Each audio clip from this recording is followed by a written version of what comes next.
E-mountain biking for a lot of people is associated with jamming it in boost mode, cutting loose and not feeling guilty, right? It's about kind of stop struggling and just start living. How has he bloody done that? Yeah, I've definitely been guilty of just sticking it in the highest level of power assist and just bombing up the hills, but I think I should learn to back it off a little bit on those sort of traily up and down flowing climbs. But today we're up on the hillside, we're going to challenge ourselves to ride some pretty hard climbs, and I think I'm going to need that boost. Yeah! When you get to serious hill climbing, you're not going to be in the lower power settings, you're going to have that assist. And ultimately, it doesn't get any easier, you just kind of get there a bit quicker.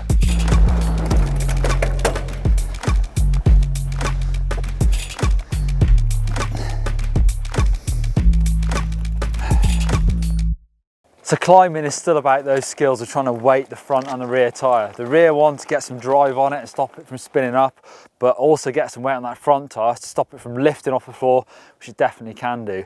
In this case, I've got a gravelly climb, so I still need all that momentum, just like a normal bike. If I stop on this, I'm never going to get going again. And don't forget, I'm riding a 180mm travel bike here. I definitely wouldn't be pedaling one of those up here if it wasn't an e-bike. Body position is going to depend on the gradient and the ground conditions. On mellow slopes, you can adopt a neutral position. But when the ground starts changing, getting steeper, you need to be continually shifting your weight to maintain the traction with the rear wheel. Get up there. Ah.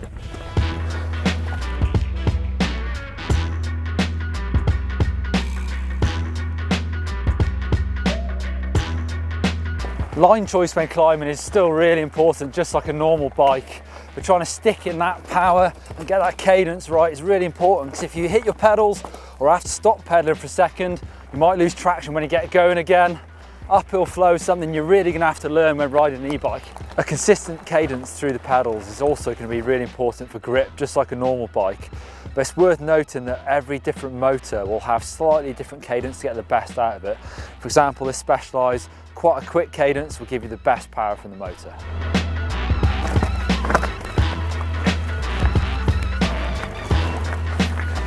Tyres are a really important aspect of e-biking. After all, it's pointless having power without grip. There's not really any place for slick tyres on an e-mountain bike, particularly if you're going to be taking on some serious hill climb challenges. Your rear tyre in particular should have a significant tread pattern to it.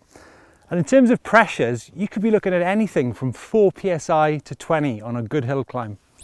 Go on, Don, it's a challenge for you. Get up that bank there. But you're the man with the trial skills. You're the man with the skills for stuff, so get on with it. All right. Cool, blimey.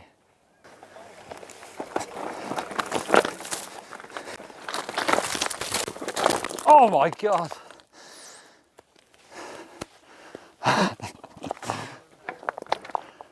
That's really hard. Better than, it's not a bad attempt. I mean, you got 3 meters that time instead of 1 meter. So, what time's dinner tonight?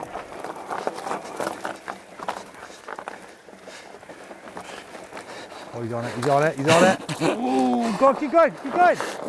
Oh my God, you win.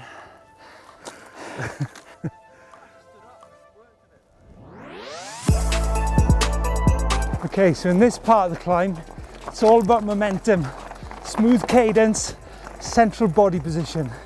You're coming up to the brow, you're gonna have to switch again. When you're looking ahead, wow, loose gravel. That means more momentum and back on the pedals. Don, when it comes to e-mountain bikes and hill climbing, I think if we were to summarize the points, it's point 1, I think, is body position. You're going to be continually shifting your weight on the bike to maintain traction on the rear tyre and to stop that front end from getting into the air. Secondly, tyres and tyre pressure. And we've seen so many times it's pointless having power without any grip. Yeah, I've got loads of grip, big tyre on the back. I've never been so close to looping out a mountain bike on a climb. Obviously, I've got a lot of power. I've got some slack angles. This bike's going downhill. It's a 180mm travel bike, but it does go uphill very well as well. Yeah, you didn't go uphill very well down there. It didn't, not quite as well as yours. You got less travel. And what we got, I think, you know, it comes down to maybe, you know, ground conditions. You know, here we're in Alicante, it's a mixture of kind of gravel and outcrop. obviously back in Wales and Shropshire, it's way different, right? Yeah. What about lockouts? I've not touched mine yet. Would you recommend using one on a climb? Yeah, do you know what? Maybe if you're charging up a fire road, but why would you be charging up a fire road on an e-bike? That's the whole point of e-bikes, is taking on these different technical challenges, right? Absolutely. Yeah, and you know, and when you're in a technical place, it's the fourth point, I think, is line choice and just making a plan. Yeah, bit of momentum definitely helps with a good line choice. Yeah.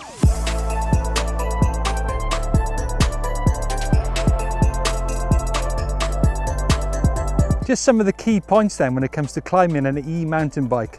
Tyres, tyre pressure, body position, cadence, line choice. But ultimately, it's you, the rider, that decides the intensity of the ride, not the motor. If you want to see some more videos, click on those links just over there. Give us a sub and give us a thumbs up if you like this video.